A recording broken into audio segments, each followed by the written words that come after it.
State, Oregon. Welcome to the Voice of College Football. Best discussion, debate, and analysis. That's the aim. That's the goal. That's the mission right here at the Voice of College Football. Please help us make it happen by subscribing to the channel. Hit the bell for the notifications to know when we go live and when we drop new content like this gem right here. It is becoming quickly the debate of the college football playoff race in 2021. Ohio State versus Oregon. And we are going to size it up right here at the Voice of College Football. The Ohio State debate, the argument for the Buckeyes goes like this. Most people believe them to be the best team. Let's just start simply with that. Most people just flat out believe they're the best team, even though the two teams played this season, and we will get to that game in just a second. The Buckeyes started out this season as one of the 4 or 5 highly rated teams in the country. They, of course, in week 2, lost to Oregon. That is the blemish on the record. The blemish on the performance was a lackluster performance against Tulsa the next week, in which they only led by a touchdown midway through the fourth quarter. Also, depending on your perspective, the Minnesota game, in which they did not take control of the game until early fourth quarter, but won by 2 touchdowns against a Minnesota team that continues to improve at least its resume as well at 5-2. So that to date is Ohio State's best win on its schedule. So if you go by the resume, the resumes are murky and muddled and not necessarily able to be distinguished between Ohio State and Oregon right now. But let's make one assumption, because it's the obvious assumption to make if we have any argument at all. Otherwise, this argument is null and void. That assumption is both Oregon and Ohio State run the table through the rest of the season, win the conference championship, and finish 12-1. So we've got 12-1 conference champion Ohio State versus 12-1 Pac-12 champ Oregon. So that's the assumption. So the Ohio State resume not necessarily better right now than Oregon in terms of the opponents defeated. The impressive nature of the wins is more weighty and valuable on the Buckeyes side than Oregon right now. But we have to make that assumption. As a 12-1 conference champion, Ohio State's resume is far better than Oregon's. It's not even close. So the case for the Buckeyes to date, a win over Minnesota by 2 touchdowns and dominant performances the last 2 weeks. Rutgers is not a good football team. They got off to a good start at 3-0. They played Michigan well. They have been deteriorating each and every week since. But the Buckeyes annihilated a capable Power 5 team, a team that's going to win 4 or 5 games this year, possibly get to a bowl game, possibly. So Rutgers, 45-6, 45 points in the first half for what may be the best offense in college football. It will be interesting to see this Buckeye offense with an improving C.J. Stroud against better defenses, top 20 defenses in the country at Penn State in particular, Michigan State and Michigan, of course. All right. The Maryland win was impressive as well, but the Terps were down a couple playmakers and had shown us the previous couple weeks, specifically against Iowa, losing by 37 points. Maryland, like Rutgers, not a good football team. A decent team, a capable team, a top 50 to 60 team in the country. Categorize Rutgers and Maryland in that place. Minnesota, more like a top 30 to 40 team in the country as it stands right now. So that's Ohio State's resume right now. They are rolling against marginal competition. But the final resume will look like this. Wins over likely top 25 teams. Purdue now included in that list. Michigan, Michigan State, and Penn State, of course. Michigan, Michigan State, and Penn State most likely will finish in the top 10 to 15 in the country this year. And when I mention top 10 to 15 rankings or top 25 rankings, what I am more looking for is the quality of win. That's why I also distinguish a Minnesota win top 30 to 40 in the country versus Maryland or Rutgers top 60 in the country, because that point should be distinguished and the difference between those opponents should be distinguished. Why people get caught up in this top 25 ranking? How many ranked teams did you defeat? Well, if a team is like the 30th best team in the country, we should give weight to that as well in comparison to everything else we do concerning the rankings. So Penn State, Michigan, Michigan State, Purdue, Minnesota. That is going to be a solid resume for the Buckeyes in addition to a Big Ten championship win over fill in the blank. It looked to be Iowa a week ago. We shall see, but most likely another top 25, if not top 10 to 15 team in the country. All right, on to Oregon.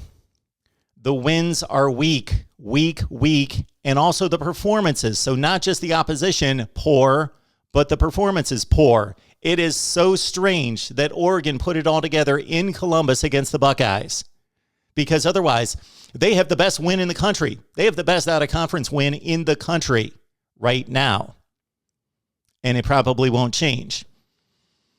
Otherwise, though, forget Stony Brook. Doesn't matter. Of course, Oregon lost to Stanford, a 3-4 team, a team that jumped up and beat USC and, of course, beat Oregon. But otherwise, Stanford, marginal team. Let's put them in the Rutgers, Maryland category. Maybe a little bit better. Maybe. Cal's a 1-5 football team. They play teams close, but they're still 1-5. Oregon barely escaped at home against Cal. Arizona is pathetic. 0-6 this season. 0-5 last season. They've lost, 17, 18 consecutive games now, something in that range. Oregon was struggling with them into the fourth quarter by 1 score. They pulled away late. Fresno State has proven to be a decent top 50, 60, 70 team in that range. Oregon struggled by Fresno State, beat them by 1 score. They are the anti-Nebraska. They beat everybody by 1 score instead of losing to everyone by 1 score.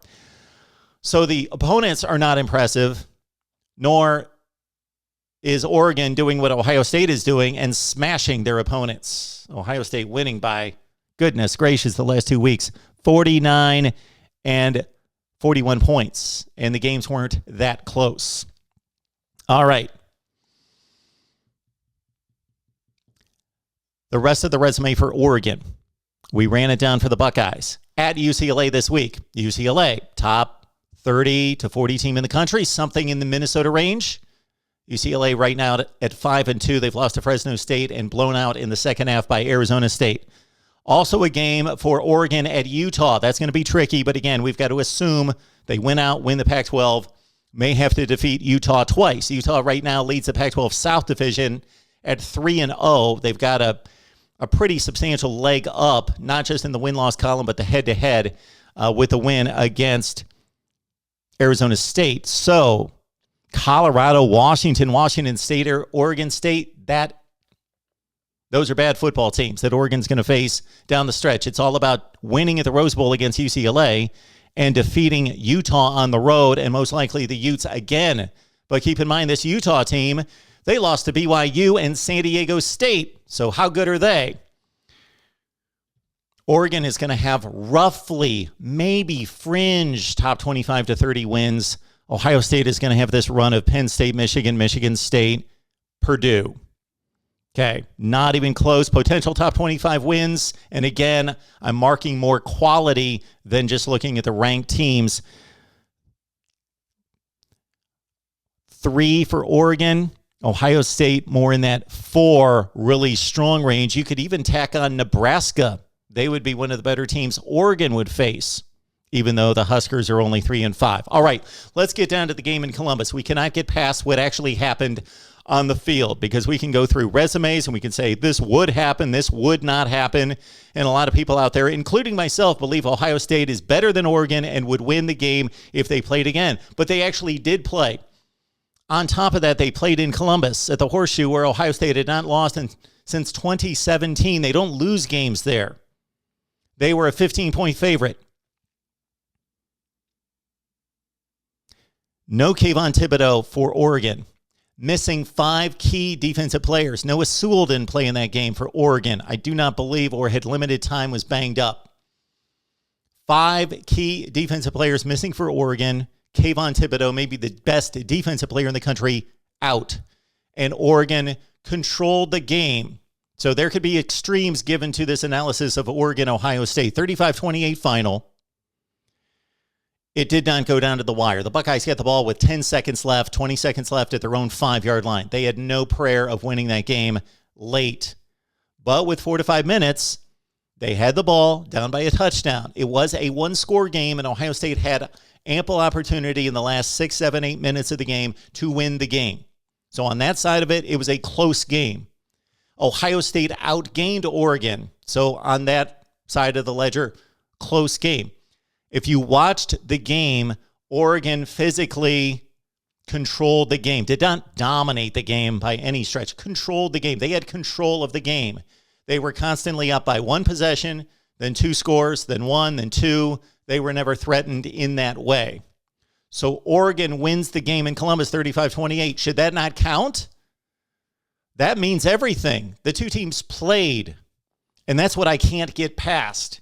Oregon hopped on a plane and went 3,000 miles across the country and played a football game.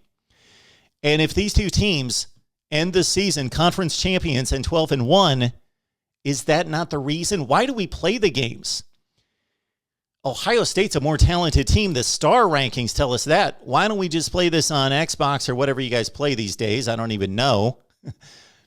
The college version of Madden. Why don't we just play it on there? And we don't have to, we can just watch the simulation of these games and declare our national champion.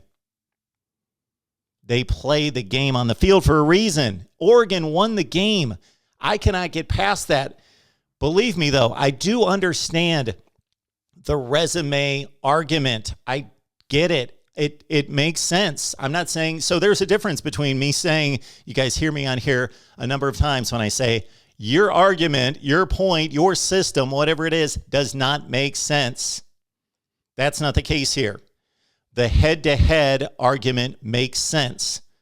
Same record, conference champion, boom, head-to-head. We got a head-to-head. We rarely have head-to-head meetings that we can break ties on concerning the college football playoff. We should have had one, let's say in 2018, Ohio State, Oklahoma.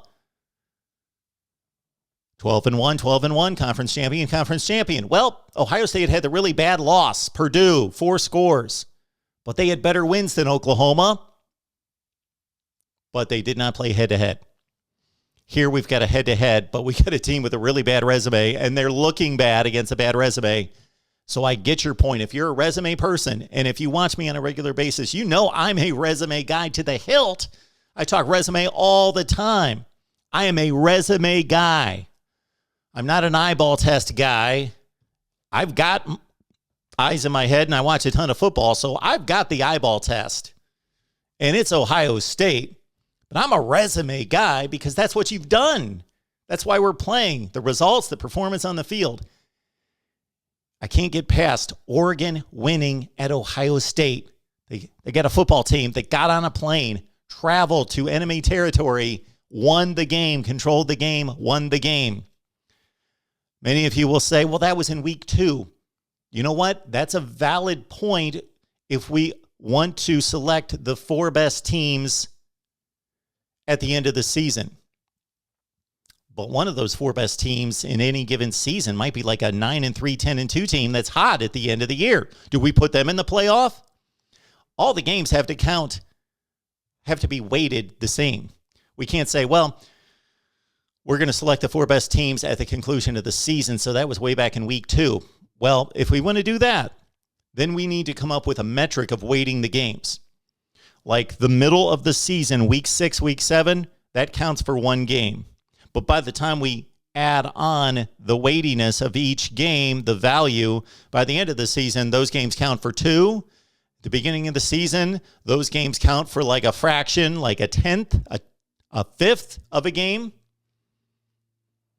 So if you're going to go resume, the entire complete resume all counts the same. All right.